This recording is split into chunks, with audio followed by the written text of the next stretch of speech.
Real stories of survival, inspiring words from cancer survivors.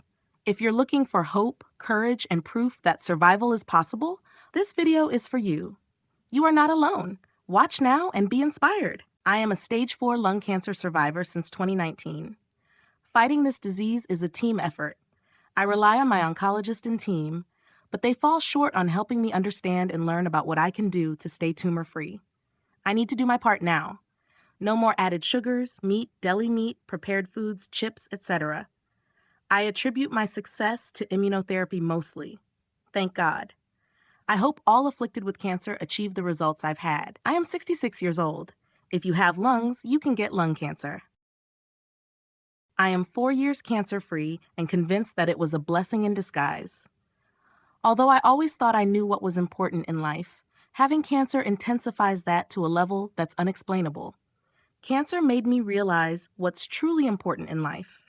It taught me to get in touch with my inner self, to be aware that I was much more than my outer body.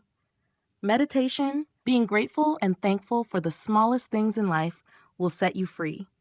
Take time to enjoy the beauty in the nature that surrounds us, smell the flowers, listen to the birds sing, see the beauty in a tree, enjoy the sound of the ocean, give thanks to God.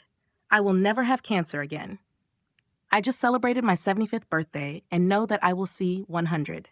I was diagnosed with second-stage lymphoma cancer in 2002, had chemotherapy, changed my diet to vegetarian, low-calorie, no white sugar or oil added to my food, took a spoon of turmeric and lukewarm water nearly every day, missed some days when I forgot. Now, after 22 years, I'm still cancer-free.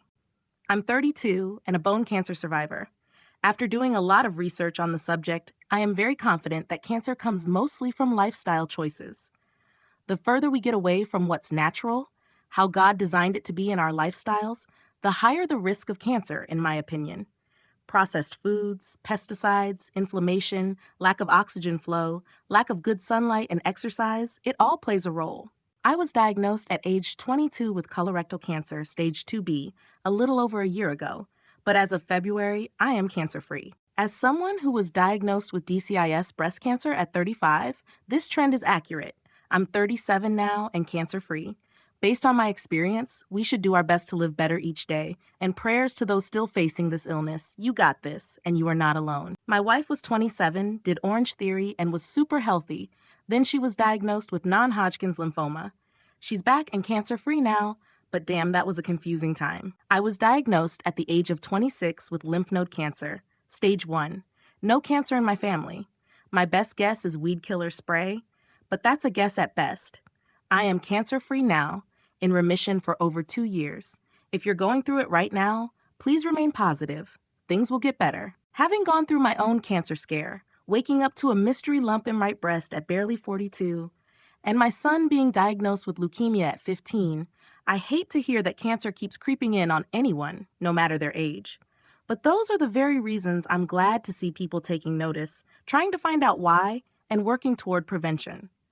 Interestingly, I wasn't aware that C-sections increase the risk of developing leukemia. I was shocked, but I can't argue. My boy was born via C-section and just kicked AML leukemia's butt. We're getting close to 2 years cancer-free now. I actually just watched a video from Time magazine covering this topic, and they credited science with suggesting that obesity could be partially to blame. I'd also add that addiction issues haven't helped either. After knowing 5 adult males between 30 and 50, all suffering from testicular cancer, who had little in common besides their gender, age, and economic status, the one thing they all shared was an opioid addiction. They consumed pills, anywhere from 5 to 30 a day, most days, sometimes every single day. Almost all had kicked their habits, until they found themselves waking up from surgeries, realizing they had just one testicle left.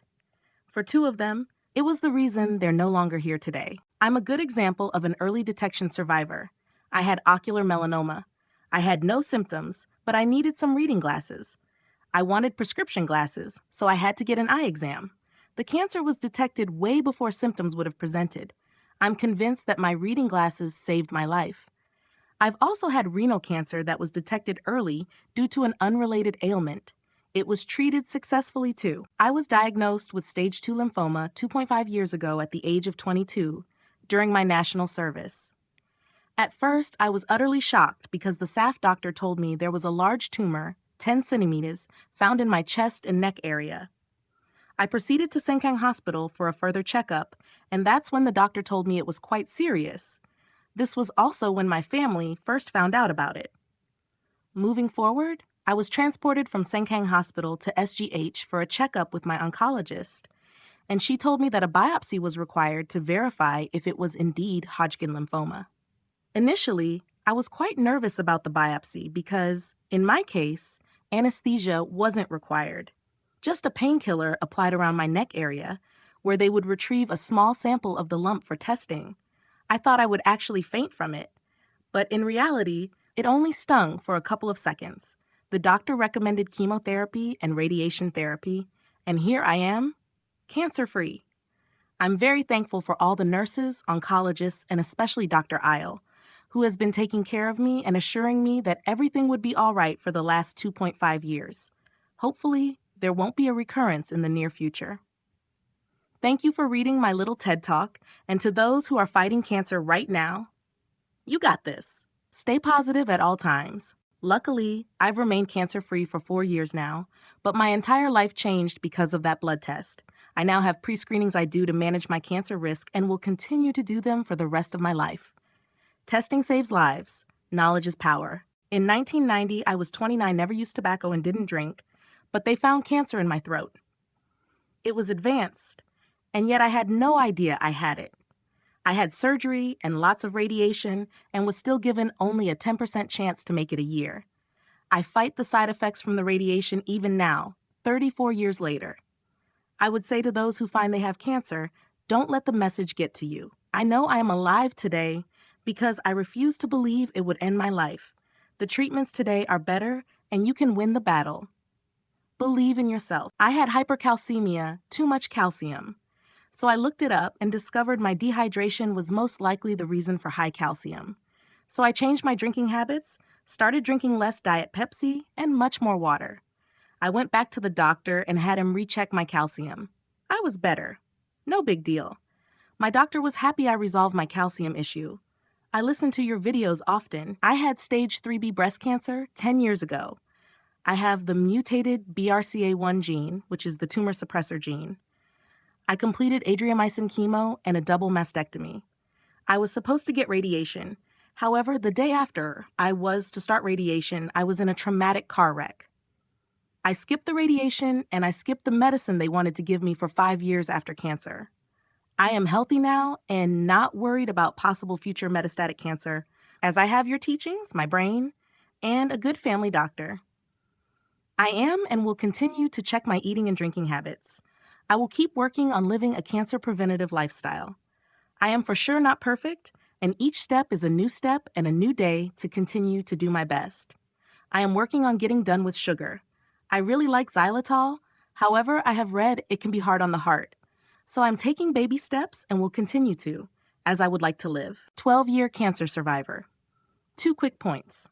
1, stage number is not a death sentence. It's just a way to quickly explain cancer spread and location. I had stage 4, which at first was scary, but then I was told I had a 60% survival chance. I had cancer. I was treated with immunotherapy, Opdivo and Yervoy. 2 weeks ago, my doctor said I was beyond being in remission. I was cured. A big step in immunotherapy. I'm a cancer survivor. I had non-Hodgkin's B-cell lymphoma. I was 15, nearly 16 when I was diagnosed. Now I'm turning 22 this year and about 5 years in remission. I was diagnosed with stage 4 colon cancer in 2019. It took me a few years to realize how my diet and mindset made a difference in my prognosis. My doctors didn't think I would still be here, but I am. Thank you for sharing your journey and experience. It is inspiring.